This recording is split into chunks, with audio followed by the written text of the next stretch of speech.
Donc, bonjour à toutes et à tous. J'ai cru voir quelques hommes dans la salle, ce qui est bien.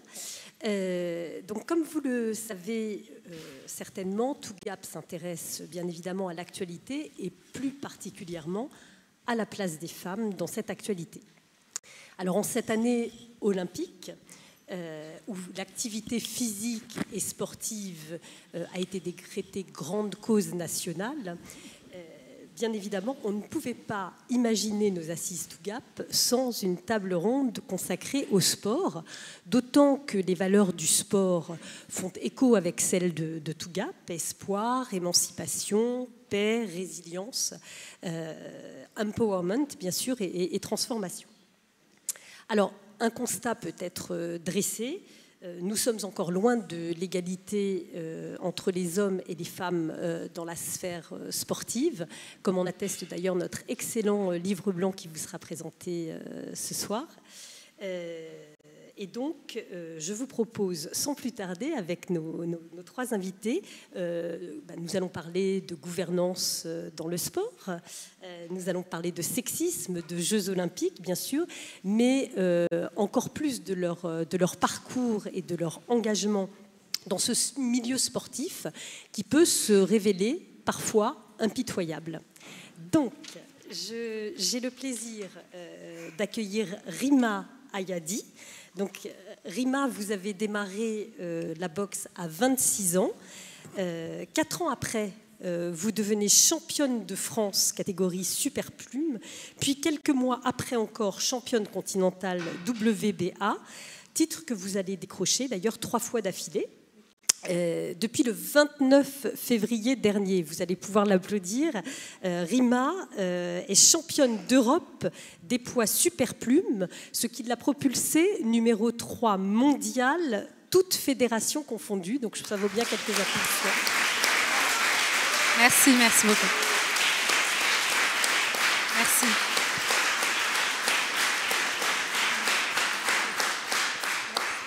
Alors, vous êtes par ailleurs ambassadrice d'une association qui s'appelle Premier Round, dont vous allez nous parler, qui agit en faveur de l'inclusion par l'éducation et par le sport. Alors, je me tourne vers Siani Dalma. Alors, vous êtes née en Martinique, vous êtes arrivée en métropole à l'âge de 4 ans. Vous avez grandi à Aulnay-sous-Bois, en Seine-Saint-Denis. Vous êtes diplômée de journalisme depuis 2005.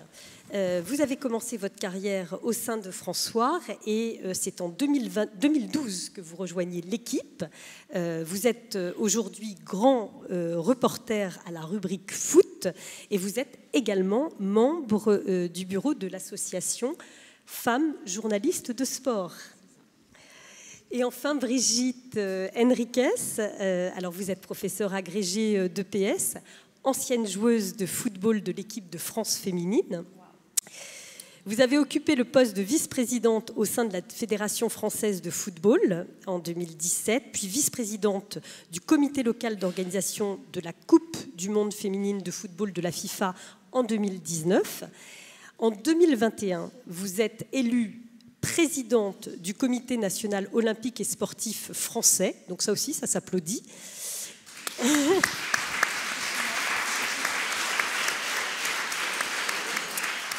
C'est la première femme à avoir occupé ce poste, position que vous avez quittée en 2023 et vous nous expliquerez pourquoi. Alors, je vais commencer avec vous, Rima. Donc, je trouve que l'adage « mieux vaut tard que jamais » semble pouvoir s'appliquer parfaitement à votre histoire, puisque, en effet, vous cumuliez 3 fonctions commerciales. Vous étiez également chauffeur, Uber et serveuse avant de devenir une boxeuse professionnelle. Donc, comment la boxe est-elle arrivée dans votre vie et quel rapport au corps cela vous a-t-il apporté? Ça marche? Oui, c'est bon. Alors, en 2016, effectivement, je pratiquais aucun sport et j'avais 20 kilos en plus, donc j'étais pas du tout une adepte de pratique sportive. J'aimais pas du tout ça à l'époque, donc je faisais des petits boulots alimentaires vu que j'étais dans une certaine forme de dépression, donc j'avais j'avais arrêté cette activité de commercial qui était mon métier. Et donc, je faisais des petits boulots de débrouille comme serveuse, chauffeur Uber de nuit en même temps. Et donc, j'avais des épreuves difficiles à ce moment-là parce que mon papa était en fin de vie et qu'il avait un cancer et que je l'encaissais pas. Donc, en étant serveuse, je servais des boxeurs qui venaient manger régulièrement, qui étaient devenus des amis et qui avaient senti ce mal-être en moi que j'avais depuis un moment. Et donc, au bout de 5-6 invitations à aller les voir dans leur salle, donc j'avais pas du tout envie d'y aller, donc il a fallu insister. Un jour, j'y suis allée, et lorsque je me suis initiée en frappant dans un sac, tout de suite, j'ai des émotions qui sont remontées, j'ai eu les larmes aux yeux, et c'est qu'à ce moment-là que je comprenais que effectivement le sport peut soigner, peut me permettre de me défouler, et que ce qu'on me dit depuis des années, bon, bah, c'était pas un mythe, effectivement, ça peut faire du bien. Alors, j'ai été convaincue ce jour-là que j'en avais besoin, et donc très rapidement, je me suis passionnée pour ce sport que je connaissais pas du tout. Donc, je me suis renseignée, et vu que je suis de nature un peu extrême dans tout ce que j'entreprends, une semaine après, je me suis dit, tiens, pourquoi pas un jour monter sur un ring de boxe pour connaître cette sensation d'adrénaline et de combat. Sauf que l'entraîneur à l'époque me dit que c'est impossible parce que déjà j'ai 26 ans et que le sport de haut niveau, donc la compétition, on commence très jeune. Donc j'ai quand même 20 kilos en plus par rapport à la catégorie de ma taille. Donc il y aura beaucoup trop de boulot. Sauf que moi, je sentais que je pouvais le faire, je sentais que je pouvais me lancer, je voulais me challenger et monter sur ce ring. Donc du coup, je l'ai gentiment remercié pour me diriger vers un autre entraîneur qui croirait plus en la boxe féminine, parce que chez eux, il n'y avait pas de femmes à l'époque. Et je me suis du coup rapprochée d'un autre entraîneur. Et pareil, ça a été la même histoire quand je l'ai appelé, il n'était pas convaincu. Quand je lui donnais mon âge, quand je lui donnais mon poids, il s'est dit qu'il perdrait son temps, donc j'ai dû insister, j'ai dû l'appeler 3 fois. Donc voilà, au départ, c'était vraiment pas facile. Puis, j'ai su m'imposer. Et très rapidement, au bout de 2 mois, j'ai fait ma première compétition que j'ai remportée. Et ça a été pour moi le moment où j'ai pu prouver à tous ses amis, à cette famille, à ses copains et à ses collègues que si je pourrais le faire. Merci. Merci.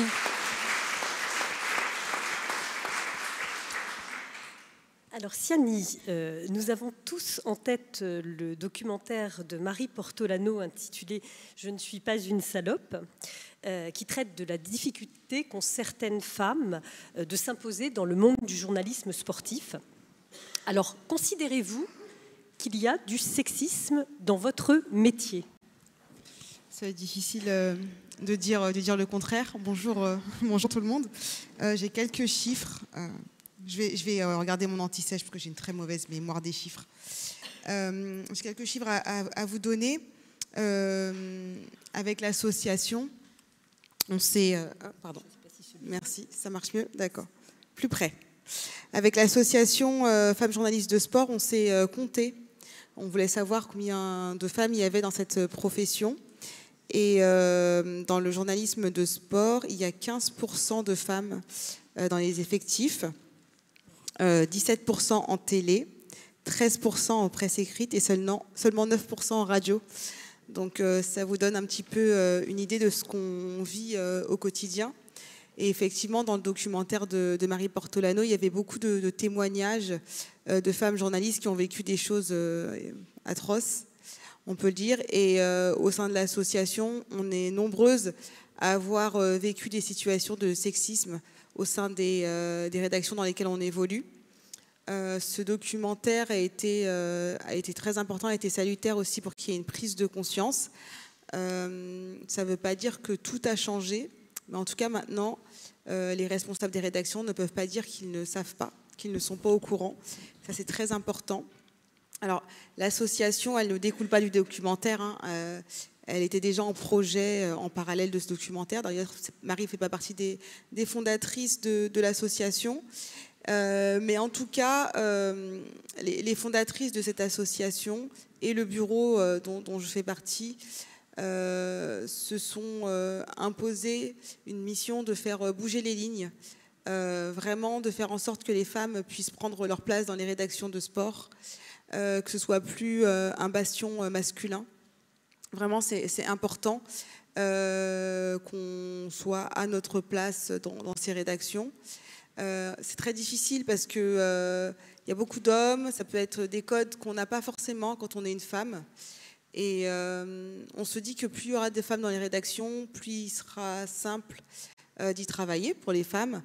On veut beaucoup plus de femmes dans les rédactions, mais aussi à des postes de responsabilité, parce qu'il y en a très très peu. Pour vous donner un exemple, à l'équipe, on a la directrice la rédactrice en chef du magazine qui est une femme, de la rubrique Extra qui est une femme. Moi, au foot, la rédactrice en chef adjointe est une femme. Et après, et aussi à la rubrique Omnisport, on a une rédactrice en chef adjointe qui est une femme. Mais tout le reste des responsables, ce sont des hommes. Donc, à ces postes à responsabilité, il faut plus de femmes. Mais pour cela, il faut qu'elles aient confiance en elles, qu'elles osent aussi postuler à ces postes à responsabilité, ce qui n'est pas toujours facile. Donc voilà, il y a 6 mois, au mois de juin dernier, non, ça va presque faire 1 an, on a établi une charte qu'on a fait signer à 61 rédactions. Et l'idée, c'est de recruter plus de femmes, de faire en sorte que celles qui sont déjà dans les rédactions s'y trouvent bien, puissent y travailler sereinement et promouvoir, encore une fois, des femmes à des postes de responsabilité. Donc là, on travaille en parallèle avec ces rédactions, avec des référents, pour que cette charte soit mise en application dans les rédactions. Voilà. Merci beaucoup.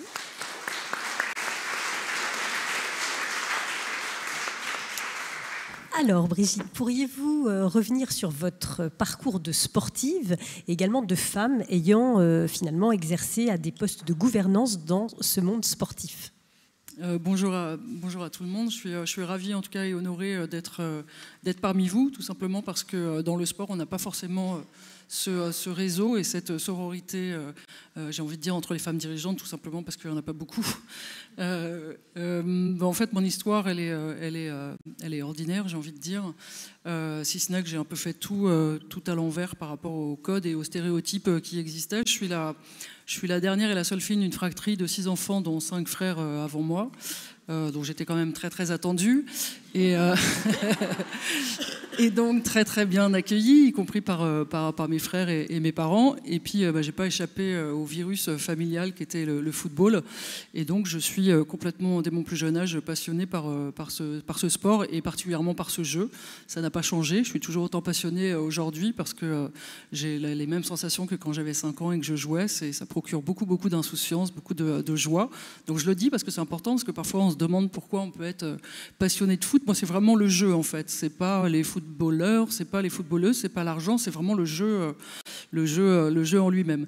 Et puis après, je veux évidemment aller m'inscrire dans le même club que mon frère, et ça va déterminer quand même beaucoup de la mission que j'exerce encore aujourd'hui sous une autre forme, mais de mon engagement pour le football féminin, pour le sport féminin, pour la place des femmes, puisqu'on me répond, non, on ne prend pas les filles.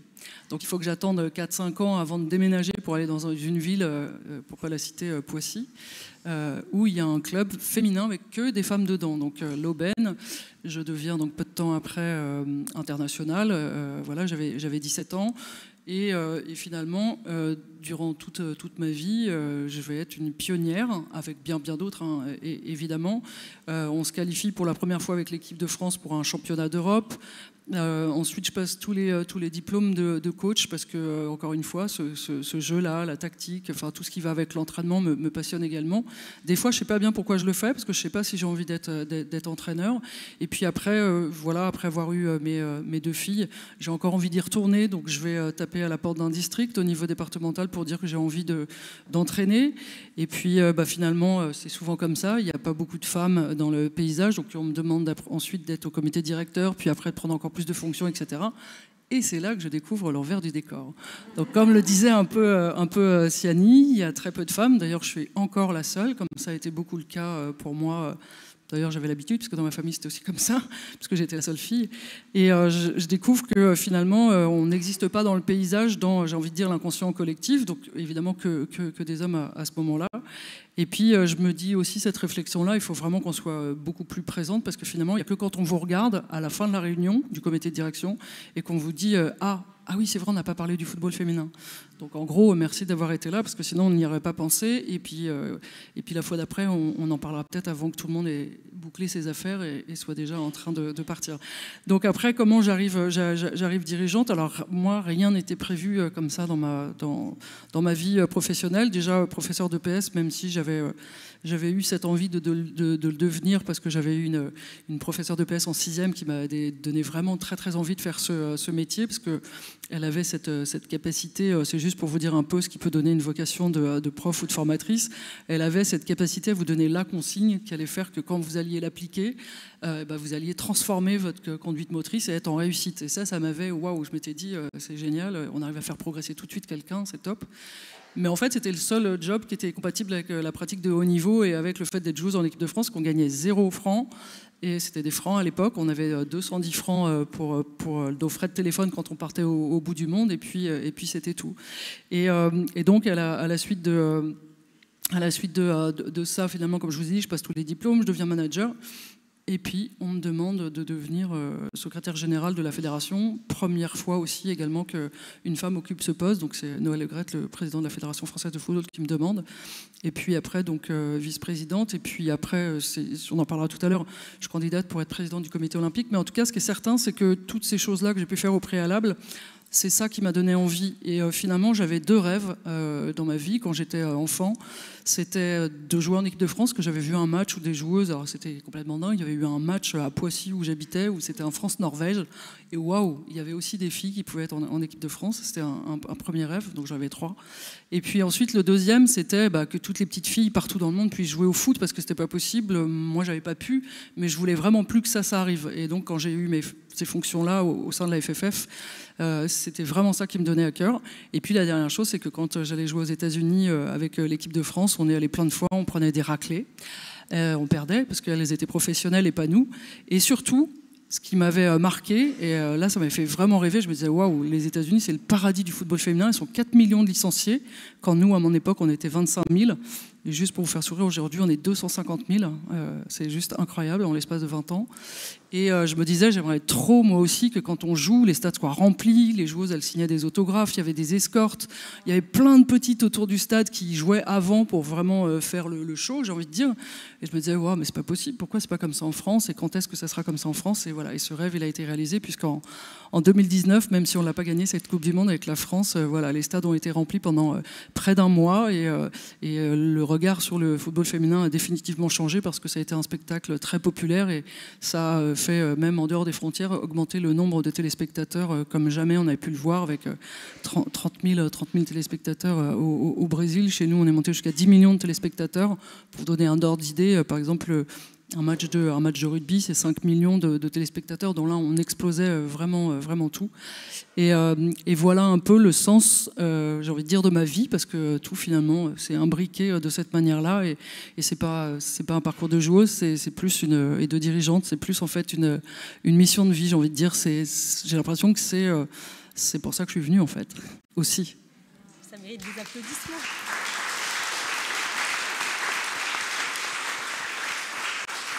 Alors, Rima, au cours de votre carrière d'athlète, est-ce que vous avez été confrontée au sexisme? Et si oui, comment avez-vous surmonté? Alors, au début de ma carrière, j'ai été confrontée au sexisme quand j'expliquais à mon entourage que je pratiquais de la boxe. J'avais que des remarques sexistes. Par exemple, c'est un sport d'homme, qu'est-ce que tu fous dans un sport violent? De toute façon, c'est jusqu'aujourd'hui que j'ai ces remarques-là. J'en ai un peu moins depuis que j'ai des titres, mais au départ, c'est vrai que j'avais pas mal de remarques sexistes, mais paradoxalement pas dans les salles de boxe où je m'y attendais, mais parce que dans les salles de boxe, ce qui prime, c'est la performance et l'entraînement. Et je m'attendais à être mal accueillie. Finalement, je n'ai jamais été mal accueillie.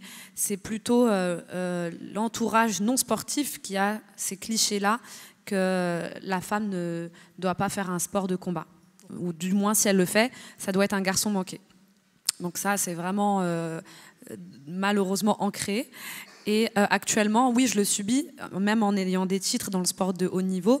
Quand j'explique à des promoteurs que je suis classée mondialement et que je peux prétendre au titre de championne d'Europe, avant ça au titre de championne de France, et maintenant même au titre de championne du monde, mais que c'est pas pour autant que les promoteurs souhaitent investir. Ce sont les sponsors, vos sponsors? Alors, les promoteurs, ce sont les organisateurs d'événements de boxe qui promouvoient la boxe et qui donc vont donner un budget, un cachet aux boxeurs pour qu'ils puissent se préparer et décrocher ce titre pour la France.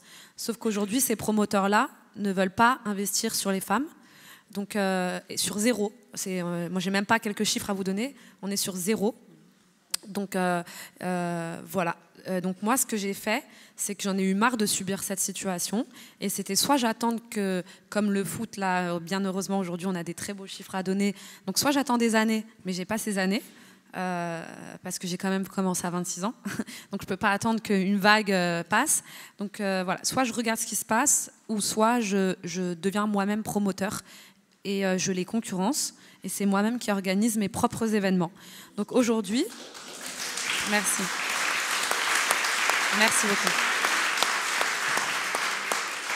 Donc aujourd'hui, depuis 3 ans, depuis le moment où je suis devenue championne de France à aujourd'hui, c'est moi-même, donc avec bien sûr le soutien, donc Sabine est là, j'ai d'autres personnes de mon équipe qui m'aident, c'est souvent des amis, des bénévoles, donc c'est de la famille ou des amis qui m'aident à aller chercher du sponsor, des entreprises qui jouent vraiment le jeu. D'ailleurs, on a Anne Navès de femmes chefs d'entreprise qui nous aident beaucoup.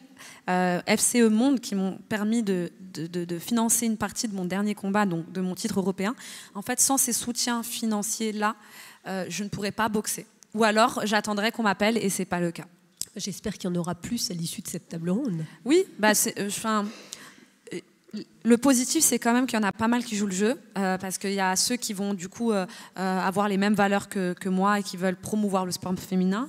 Il y a ceux qui veulent aussi tout simplement investir, parce qu'il y a des hommes aussi qui investissent et qui veulent profiter de la fenêtre médiatique des combats qui sont quand même télévisés. Donc là, mes combats sont télévisés sur RMC Sport. Ils ont tous leurs raisons, mais j'arrive quand même à me débrouiller et à financer des compétitions qui coûtent vraiment très cher, parce que dépasser le niveau national, on est sur des budgets qui vont de 100 à 150 000 euros pour organiser un événement. Et on y arrive toujours, donc difficilement. Je ne vous cache pas que des fois, j'en ai marre, j'ai envie d'arrêter parce que ce n'est pas mon rôle. Moi, mon rôle, c'est juste de performer normalement, mais je passe mon temps du coup à faire des rendez-vous et aller dans toute l'Île-de-France, des fois même à Lyon, pour aller rencontrer les entreprises qui souhaitent me soutenir parce qu'elles ont entendu parler de cette histoire et qui veulent être partenaires de mon association aussi, dont je suis ambassadrice. Donc l'association, Premier Round, promouvoit à côté de ça le sport dans les quartiers, parce qu'effectivement, beaucoup de femmes dans les quartiers sont isolées aussi sur la pratique sportive. Donc le but de l'association, c'est qu'on puisse les remobiliser via la pratique sportive. Vous forcez notre admiration en tout cas. Merci. Bravo. Merci beaucoup. Alors Siani, vous nous disiez, tout à l'heure vous nous avez annoncé quelques chiffres, donc on voit que vous évoluez dans un milieu professionnel essentiellement masculin. Alors une question simple, comment on se fait une place quand on est femme dans ce milieu? Est-ce que vous constatez une amélioration ou au contraire une détérioration de la place des femmes dans ce monde-là? Et puis, on est bon en France ou on est mauvais? Je vais commencer par la deuxième question, parce que j'ai pas la réponse. Pardon, décidément. Alors, j'étais à la Coupe du Monde en Australie l'été dernier, et c'est vrai que j'ai trouvé qu'il y avait beaucoup de femmes qui traitaient du sujet. Donc, c'était une Coupe du Monde féminine de foot, pardon, je vais être précise, mais sans doute parce que c'était du sport au féminin et qu'on en voit souvent les femmes traiter de sport au féminin. Donc, ça m'a paru très bien parce qu'il y avait plein de journalistes femmes étrangères. Et je me suis dit, c'est bien parce qu'on est nombreuses. On était même souvent plus nombreuses que les hommes dans les conférences de presse. Donc, c'est plutôt encourageant. Ensuite, en France, je dirais qu'on est parti de tellement loin qu'on ne peut que s'améliorer. Je constate que mais c'est vrai. De toute façon, ça pouvait difficilement être pire. Moi, au sein de ma rédaction, je constate qu'il y a de plus en plus de femmes à différents postes. je vais le redire, mais pas assez à des postes de direction, pas assez à des postes à responsabilité. Mais en tout cas, il faut bien commencer quelque part. Et donc, je constate que dans la rédaction, dans les postes de reporters, par exemple, dans les postes d'éditrices, il y a des femmes voilà, qui arrivent. C'est très bien. En plus, on arrive, tout à l'heure, Brigitte parlait de sororité. On arrive vraiment à se réunir ensemble. On s'est créé un groupe WhatsApp où on communique, où dès qu'il y a un souci, on peut parler. Moi, ça fait presque 20 ans que je fais ce métier-là. Et c'est quelque chose qui m'a longtemps manqué, en fait, cette possibilité d'échanger avec d'autres femmes, de parler de mon vécu, de mon ressenti, des problèmes que je pouvais rencontrer dans la rédaction, des articles qui, moi, peuvent me poser problème parce que je trouve qu'ils ne sont pas écrits de la bonne manière, qu'il y a un sexisme sous-jacent dans certains papiers. Là, on peut se réunir entre nous, échanger, parler de nos ressentis. Et franchement, on fait ça depuis 2-3 ans. Et je sens que je suis un peu mieux au sein de la rédaction. Et même dans la manière qu'on a d'accueillir les nouvelles journalistes, je pense que ça peut leur faire du bien aussi de voir qu'on est là. On a essuyé les plâtres, mais on peut leur apporter un certain soutien. Donc ça, je trouve que c'est une bonne chose. Et encore une fois, c'est vraiment pas un métier facile parce qu'il est très concurrentiel. Que c'est un métier, j'allais dire un métier d'homme, mais non, c'est pas un métier d'homme. Mais en tout cas, c'est un métier qui est beaucoup pratiqué par les hommes. Et certains ont encore du mal à laisser la place aux femmes. J'ai remarqué aussi que le sport, je l'ai remarqué comment j'étais dans une école de journalisme et dans une section de journalisme de sport où on forme des futurs journalistes sportifs, il y avait très peu de filles. Et je leur ai demandé pourquoi. Et elles m'ont dit qu'en fait, elles n'ont pas le réflexe avec leur papa de lire les journaux quand elles sont petites. On a tendance à pas forcément amener les filles vers le sport. Et ça se retrouve un peu plus tard dans des métiers comme le mien. Et c'est vrai que les garçons, eux, ils baignent dedans depuis qu'ils sont tout petits. Et donc ça se voit, c'est un métier passion. Donc les journalistes qui sont à l'équipe, ils sont très forts, très passionnés, ils connaissent tout. Et des fois, on a l'impression de ne pas être assez forte, mais parce qu'on n'a pas la même façon de vivre le sport, j'allais dire, pardonnez-moi, c'est un peu trivial, mais d'en manger, comme eux le font. Enfin, ils regardent des matchs de foot, de basket, ils regardent tout, alors que nous, je trouve que les filles, on n'est pas forcément amenées à s'intéresser au sport quand on est enfant. Et quand on arrive dans un journal comme l'Équipe où les gens sont vraiment extraordinaires, moi je trouve que c'est peut-être les meilleurs journalistes de sport qu'on a en France, et ben on se dit il faut qu'on soit à la hauteur, on est avec les meilleurs. Et ça peut être un petit peu complexant, mais voilà, après moi on n'arrête pas de me dire que si je suis là c'est que je le mérite. Au début, complexe d'infériorité, complexe de l'imposteur qu'on a beaucoup quand on est une femme, et puis après ça va faire... plus de 10 ans que je suis là, donc je me dis que je suis à ma place finalement, même si c'est pas facile. Nul doute que vous êtes excellente.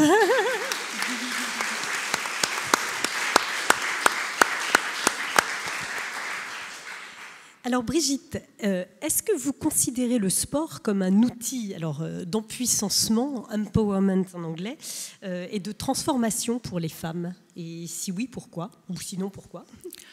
Alors oui, très sincèrement, oui. Alors pour les femmes, mais pas que. Mais bien évidemment que je vais vous parler des femmes. Mais déjà, vous pouvez voir que quand on est enseignant d'EPS, on a toujours un regard différent en fait sur les élèves dans les conseils de classe, et on peut vraiment en parler aussi en tant que dans l'intégralité en fait de l'individu et du jeune, parce qu'on le voit aussi se comporter, on est dans les savoir-être.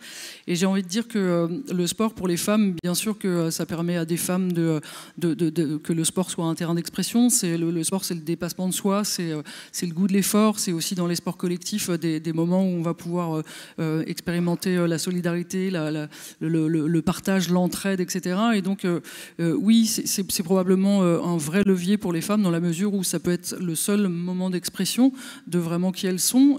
Tout à l'heure, Rima disait qu'elle avait découvert à travers la boxe vraiment quelque chose qu'elle n'avait pas découvert de ce qu'elle pouvait avoir à l'intérieur, de probablement ce potentiel compétitif, etc. Je pense que le sport, c'est vraiment ça.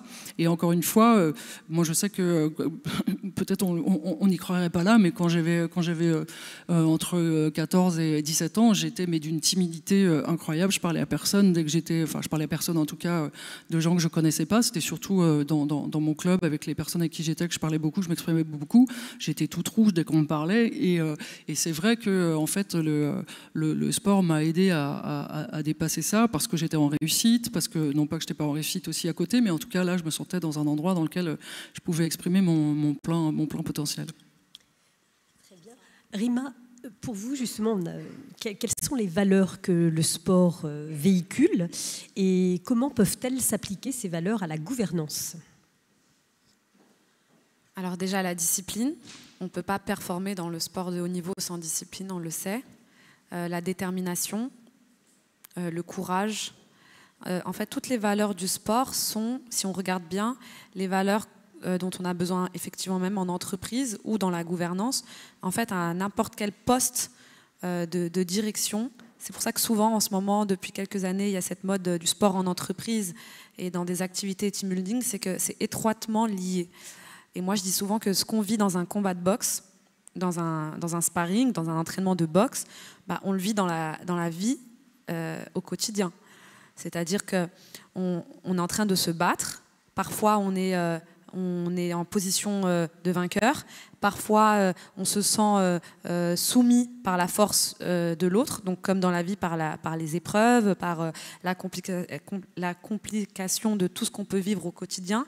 Mais dans le combat de boxe, on est censé revenir, remonter la garde et revenir plus fort que la minute d'avant où on était un peu dominé, comme dans la vie en général. Donc vraiment, j'ai ces images-là, donc je pense que c'est étroitement lié. C'est pour ça que même maintenant, les dirigeants d'entreprise, les grands dirigeants se mettent à la boxe, les politiques se mettent à la boxe. Macron fait de la boxe. Donc voilà, oui. Édouard Philippe, grand fan de boxe. Donc oui, effectivement, c'est très très lié. Alors Siani, en 1896... J'étais pas née. Non, je pense que personne dans cette salle. Donc lors des premiers Jeux olympiques de l'ère moderne, on déplorait la présence de femmes. Nous sommes 128 ans plus tard. Qu'est-ce qui a véritablement bougé ? Plein de choses, et heureusement d'ailleurs. Moi, je voudrais parler d'Alice Mia. Je ne sais pas si ça vous parle. Quand on était un petit peu plus jeune, on a beaucoup entendu parler du baron Pierre de Coubertin quand il s'agissait des Jeux Olympiques. Très peu d'Alice Mia, et je suis contente parce que son nom est en train d'être réhabilité. Il s'agit d'une pionnière dans le mouvement sportif. C'est elle qui a lancé les Jeux Olympiques au féminin, parce que justement les femmes n'avaient pas accès à ce genre de compétition. Et moi je suis assez contente qu'on parle beaucoup plus d'elle. Il y a sa statue au CNOSF, à côté de celle du baron Pierre de Coubertin d'ailleurs. Et je trouve ça très très important que les femmes maintenant soient devenues aussi des rôles modèles dans le sport pour les jeunes filles. Voilà, Brigitte le disait tout à l'heure, elle a pu voir un match de football quand elle était petite, et ce qui l'a fait rêver, il lui a donné envie d'être internationale française. Et c'est important d'avoir des rôles modèles dans la vie. Ça nous inspire, ça nous donne l'impression que tout est possible. On se dit, si elle y est arrivée, pourquoi pas moi ? En 2024, on va avoir les premiers Jeux qui devraient être paritaires, autant de femmes que d'hommes, à peu près 5000 femmes pour 5000 hommes. Et ouais, athlètes, oui, tout à fait. Et je trouve que c'est symboliquement, c'est hyper important, parce que moi, je suis journaliste, je traite de sport, et pour moi, le sport n'a pas de genre. Enfin, je veux dire, c'est du sport, une performance réalisée par un homme ou par une femme, c'est une performance. Mais je me rends compte que c'est pas encore entré dans toutes les mentalités, et que on a tendance à penser que la norme, c'est les hommes. Et vu que les femmes, oui, on saute moins haut, on frappe moins fort, on court moins vite, et les performances des femmes sont dévaluées. C'est quelque chose que je ne comprends pas, et j'espère que les grands événements comme les Jeux Olympiques, comme les Coupes du Monde, comme les combats de boxe vont permettre aux gens de comprendre que tous les sacrifices que font les sportives pour arriver à ce genre de performance. Et juste pour finir sur une petite chose, j'ai écrit un livre avec 65 portraits de femmes sportives, et je me rends compte à quel point c'est difficile de retrouver leurs histoires, parce qu'en fait elles sont souvent invisibilisées. On n'a pas tout ce qu'elles réalisent. Comme les artistes, Exactement. les peintres. Voilà. Et c'est super important en fait de parler d'elles et de parler de leurs performances et de parler de ce qu'elles réalisent, parce que c'est aussi comme ça qu'on va motiver plus de petites filles, de jeunes filles à faire du sport. Et s'attacher aussi à ce qu'elles gagnent bien leur vie. Tout à fait, oui. Alors Brigitte, à propos de la gouvernance des instances sportives, est-ce que vous pourriez nous en dire plus sur ce qui vous est arrivé ? Qu'en est-il de la diversité et de la place des femmes dans le monde sportif, particulièrement à haut niveau ? Et les choses sont-elles dans le bon sens ou pas ? Et comment accélérer ? Alors je dirais, pour commencer par une note positive, parce que ça l'est, je pense que le nombre de femmes dans le réservoir, j'ai envie de dire, de femmes qui veulent s'engager dans la gouvernance du sport est en train d'augmenter. Donc vraiment, ça sur le nombre, sur cette mixité-là qui permet d'avoir des hommes et des femmes, ça progresse un peu, pas suffisamment. Et en fait, aujourd'hui, on a la loi sport 2022 qui impose la parité comme on l'avait avec la loi Rixin et la loi juste avant. Je suis désolée, pourtant je la connais par cœur. J'ai pas entendu. Sauvadet. Oui, Sauvadet, il y avait aussi avant. Copé-Zimmermann. Copé-Zimmermann, merci, excusez-moi, pourtant Dieu sait si je le sais.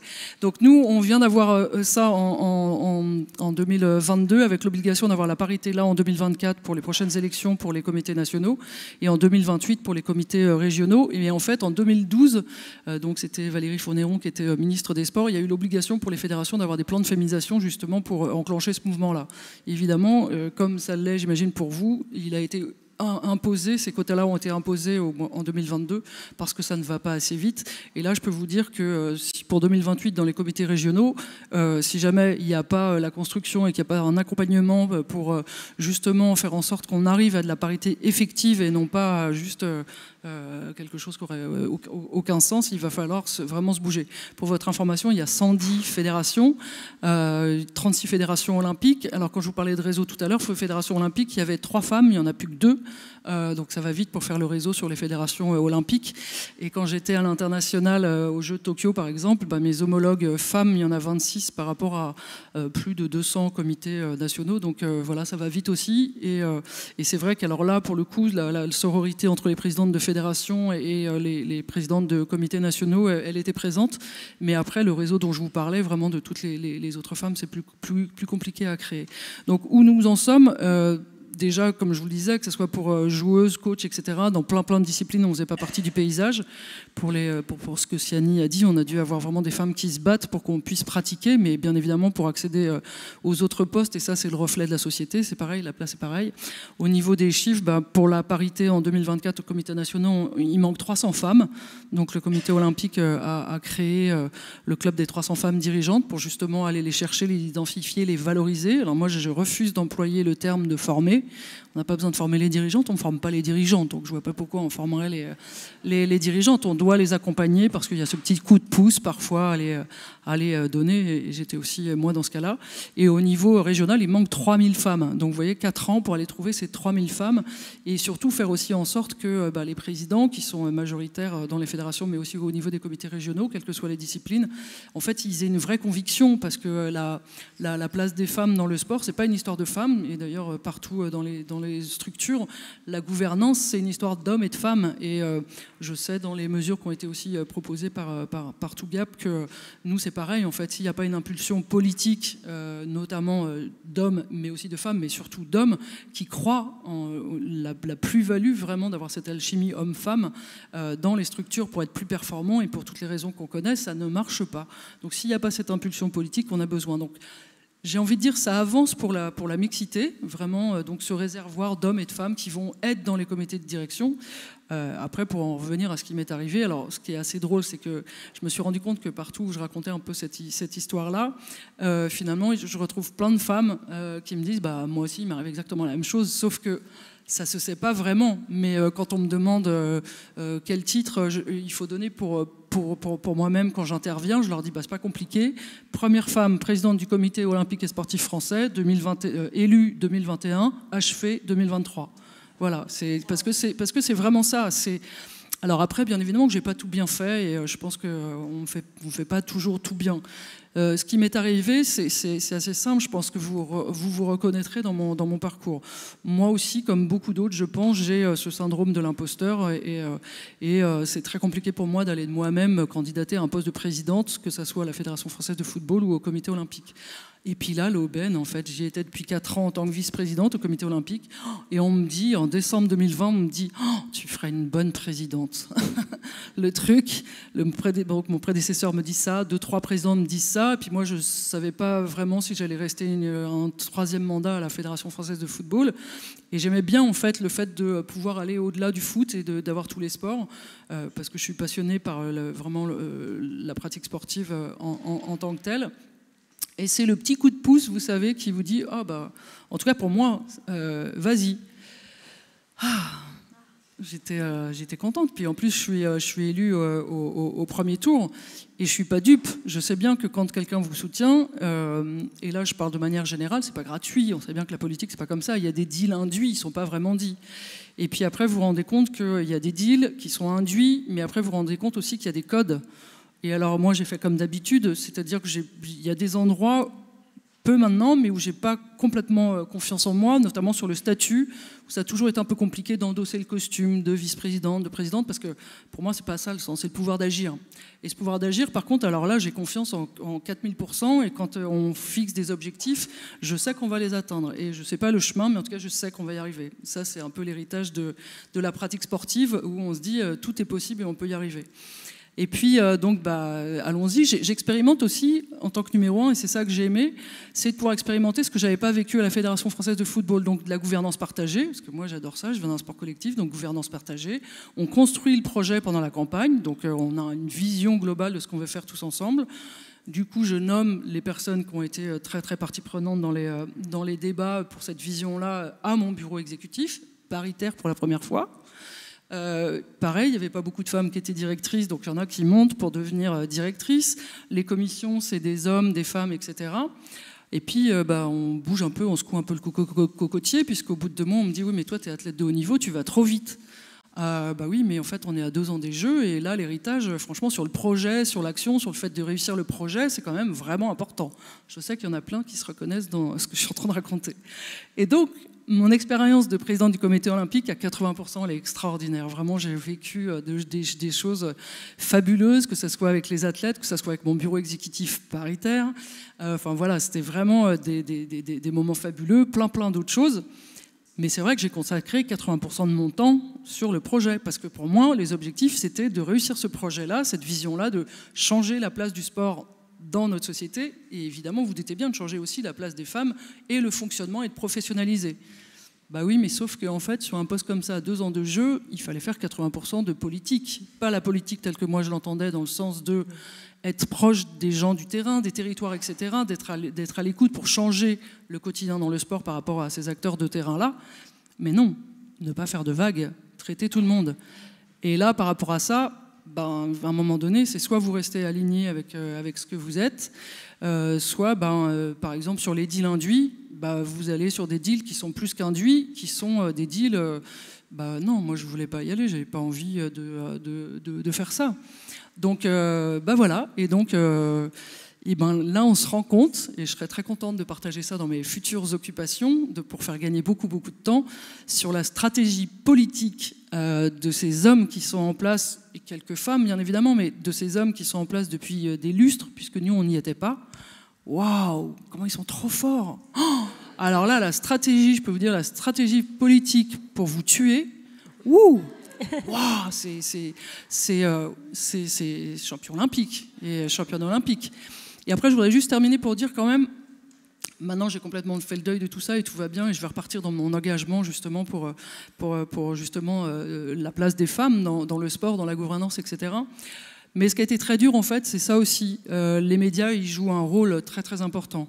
Et je sais à quel point c'est difficile dans les rédactions. Et je sais que, par exemple, de Siani, que je connais depuis très longtemps, c'est une des rares qui parle du football féminin parce qu'elle est passionnée, elle l'incarne. Et du coup, là où personne n'aurait envie d'en parler, elle est capable d'aller défendre avec d'ailleurs Rachel Pretty voilà, des sujets dans lesquels on est.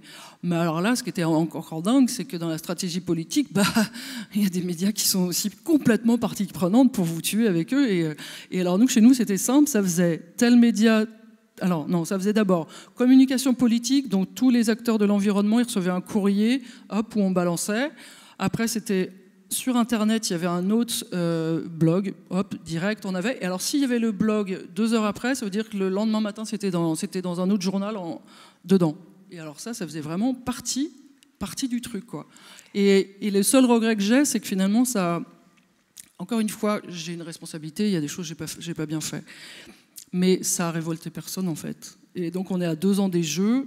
Des atrocités ont été racontées sur mon compte qui sont absolument pas vraies. Donc, un espèce de procès médiatique.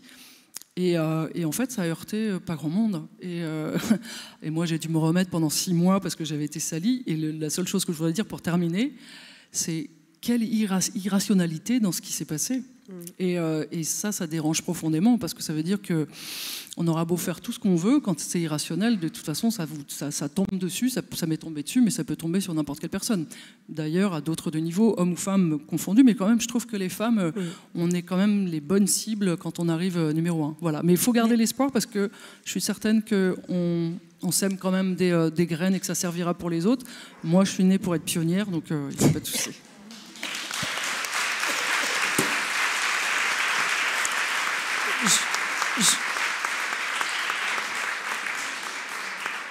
On est arrivé au terme de cette table ronde. Peut-être juste un mot chacune. Quel message souhaiteriez-vous transmettre aux femmes et aux hommes d'ailleurs présents dans la salle ou qui nous écoutent, puisqu'il y a également des personnes qui suivent les assises à distance.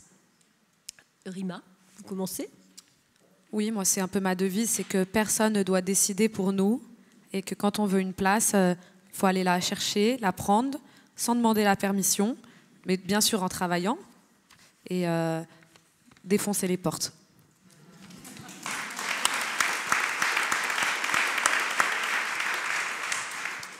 Moi, c'est un mot que j'ai appris bien trop tard.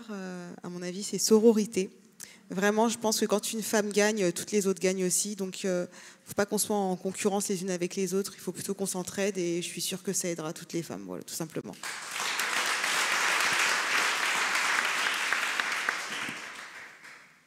C'est un peu pareil que Siani, je crois que ça fait du bien du coup, et moi c'est pour ça que j'ai répondu présente à cette invitation, c'est parce qu'il y a vraiment besoin, on a un boulot énorme sur les réseaux qu'on doit créer, quels que soient nos univers, et se donner la main, se tendre la main, parce que je peux vous dire que quand vous êtes la cible derrière, waouh, il y a la terre entière qui se manifeste pour pas que vous restiez en place, donc faisons pareil, et soyons solidaires et donnons-nous la main pour toujours, quels que soient nos environnements.